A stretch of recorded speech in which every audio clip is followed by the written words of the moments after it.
Cześć. Patrzcie, co przede mną jedzie. Podjadę trochę bliżej i dokładniej będziecie się mogli przyjrzeć.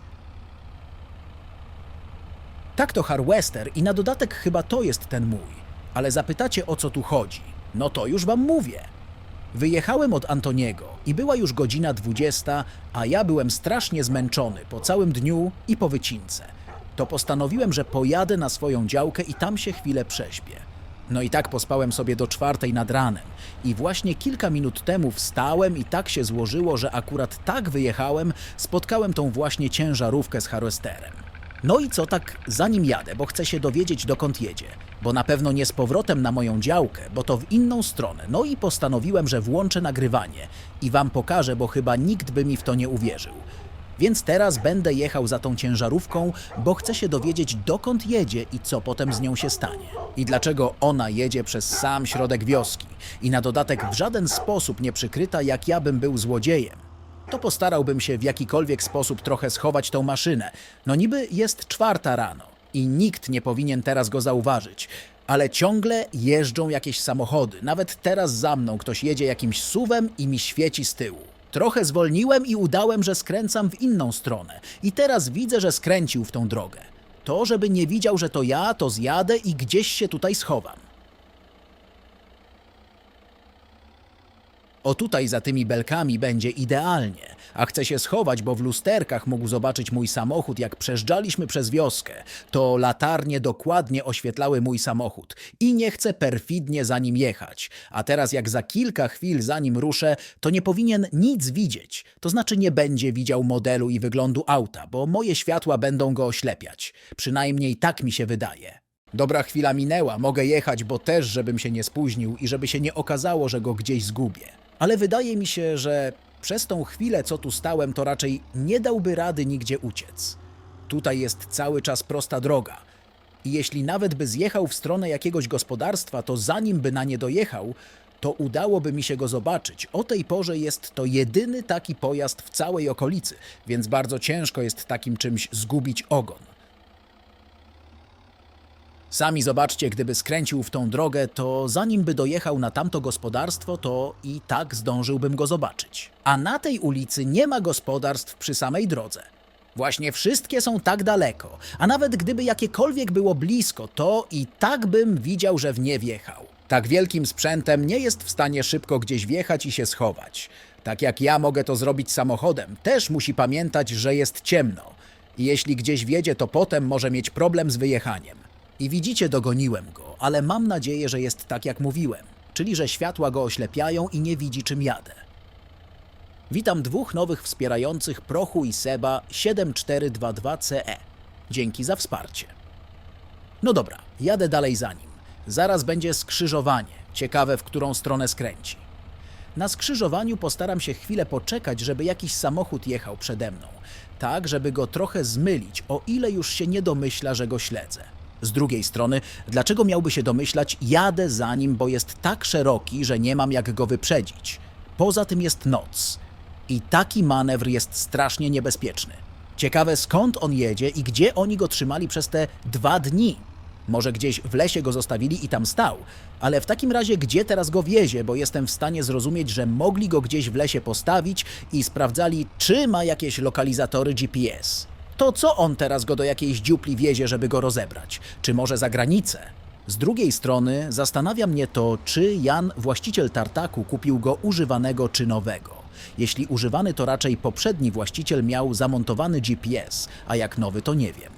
Jeśli był używany, to mógł się skontaktować z poprzednim właścicielem i zapytać, czy wymontował GPS, bo jest szansa, że nie i mógłby wtedy się dowiedzieć, gdzie on teraz się podziewa. Tyle pytań, a tak mało odpowiedzi. W sumie to nawet nie wiem, czy to jest ten Harvester. Niby wygląda identycznie, a może się okazać, że to wcale nie ten, co ja na nim robiłem i na darmo go śledzę. No albo cyi złodzieje to debile albo lenie, bo w żaden sposób nie jest on przykryty. Normalnie każdy może go rozpoznać. Mam takie obawy, że to nie jest ten i śledzę niewinnego człowieka. Zjechałem na pobocze i nie wiem, co tu robić. Dobra, nie ma co. Tyle czasu już go śledzę, to jadę zanim aż gdzieś dojadę. Sorry, że jestem taki niezdecydowany, ale niedawno wstałem i jeszcze niezbyt myślę. Ale w sumie przepuściłem kilka samochodów i oddaliłem się od niego, jeśli miał jakieś podejrzenia, to już teraz ich nie powinien mieć. W sumie jak już tak jadę, to odpowiem wam na kilka pytań, bo widziałem, że pod ostatnim odcinkiem już się pytaliście, kiedy będę odpowiadał. Ile Adam dostaje wypłaty i odliczasz to od tego, co zarobisz? Adam zarabia 1500–900. To jest pytanie do Adama. Ja nie wiem, czy on chce, żeby mówić, ile zarabia. Jak on będzie chciał, to wam odpowie. Zamiast Zetora nie wolisz dołożyć troszkę i kupić coś z napędem na 4 koła? Ten Zetor to taki nieplanowany zakup. Gdyby Antoni go nie sprzedawał, to bym nie kupił. Dlatego się nie zastanawiałem nad niczym innym. A mam już z nim dogadaną cenę, to nie chcę zmieniać. Proponuję za Ursusa 32 000. No niestety, Ursus już sprzedany, poprzedni widz był szybciej. I na dodatek był w potrzebie, to mu go sprzedałem. Czy będziesz burzył tę drewnianą stodołę? Nie planuję jej wyburzać. Dopóki się nie zawali, to niech stoi. Co sądzisz o tych traktorach? Nic o nich nie sądzę. Zatrudnisz się jako kierowca w tartaku. Po co miałbym się zatrudniać jako kierowca? Może jako drugiego pracownika lub zamiast Adama zatrudnij jakiegoś praktykanta. Po co mi drugi pracownik, jak my we dwóch aktualnie nie mamy co robić? I dlaczego miałbym zwolnić Adama, jak on jest zaufany i ogarnia robotę, a za niego przyprowadzić praktykanta, który się dopiero uczy i nie jest zaufany? Taka rada DLA was, jak zadajecie pytania, to zastanówcie się, czy te pytanie ma sens, bo czasami piszecie takie głupoty, że szkoda odpowiadać. Będziesz miał Bizona Z083? Nie będę miał. Chcesz kupić lepszą prasę do 14? Nie chcę. Jedziemy i jedziemy, ale się wlecze ta ciężarówka z tym harwesterem. O, patrzcie, skręca. Ciekawe, gdzie teraz pojedzie. Dobrze, że przede mną jest tyle tych samochodów, to zanim wszyscy rusza, to zobaczę, gdzie on pojechał.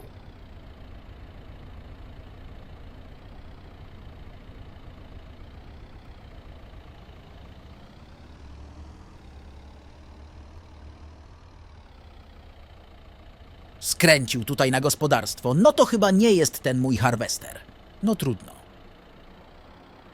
Dobra, ryzykuję. Zjechał gdzieś na jakieś podwórko, a tutaj jest jego koniec. Idę po cichu się przejdę i zobaczę, co on tam robi. O kurczę, pies. Ale nie widać go. Dobrze, że jest noc, to wszyscy powinni spać. No chyba, że to się dzieją jakieś machlojki.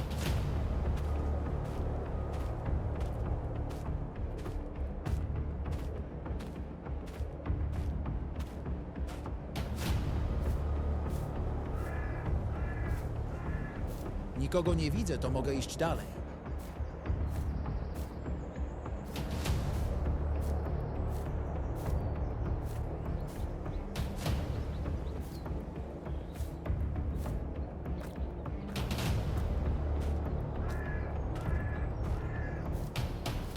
Oj, to było najgorsze miejsce. Nie miałem żadnej rzeczy, za którą mógłbym się schować.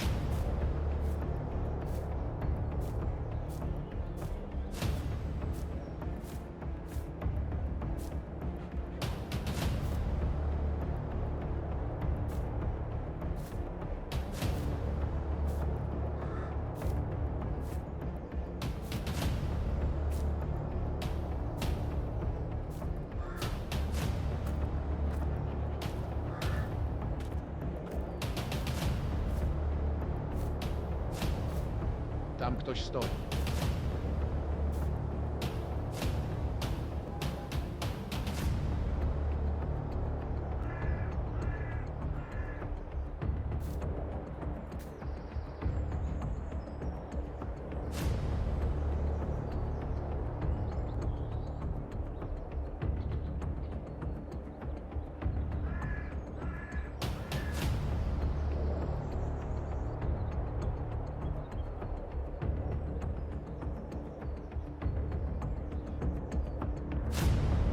Spokojnie, piesku.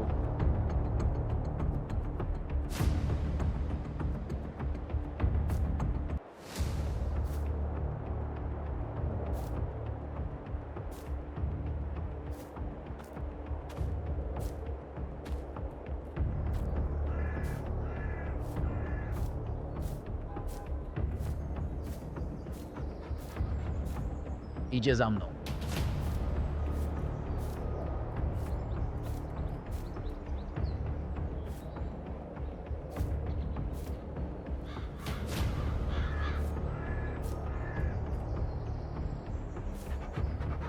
Zostaw mnie, już sobie idę.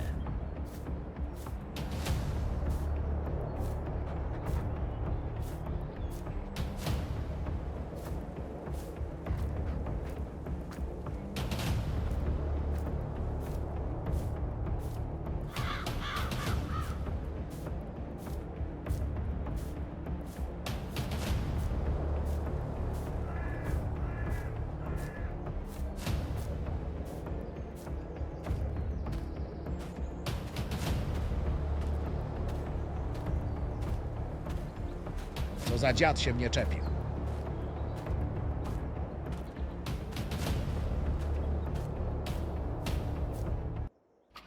Już jestem w samochodzie, teraz mi nic nie zrobi, czas uciekać. Widzieliście, tam był właściciel Harwestera z tym kierowcą.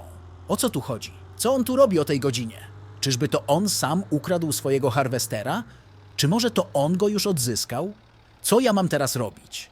Jechać na policję, czy czekać do jutra i on sam się do mnie zadzwoni i powie, że go odzyskał? Nie no, zgłupiałem całkowicie. Co ja teraz powinienem zrobić? Wracać do domu jakby nigdy nic i czekać? A co jeśli on powie na policji, że to ja go ukradłem i mnie zamkną do więzienia? W sumie to mam nagranie i w razie czego to pokażę, co się stało. Ale z drugiej strony to mnie i tak mogą zamknąć, bo ja wkradłem się na czyjeś podwórko. Nie no, muszę coś zrobić, jak wrócę do domu, to nie zasnę z tych emocji. Wiem, już po 5:00, zaraz wstanie Antoni. Jadę do niego i opowiem mu o całej sytuacji i może on coś mi doradzi. On też jest zamieszany w tą sprawę. To powinien wiedzieć, co się stało. Ale kurczę, no zastanawia mnie, co ten właściciel knuje, dlaczego on tu się spotkał z tym gościem. W sumie mogłem nie jechać za tym Harwesterem. To już byłbym w domu. Smacznie sobie spał i miał spokój. A tak teraz się zastanawiaj. A wy, widzowie, co byście zrobili w mojej sytuacji? No dobra, to ja jadę do Antoniego. Mam nadzieję, że on nie jest zamieszany w tą sytuację i mi pomoże.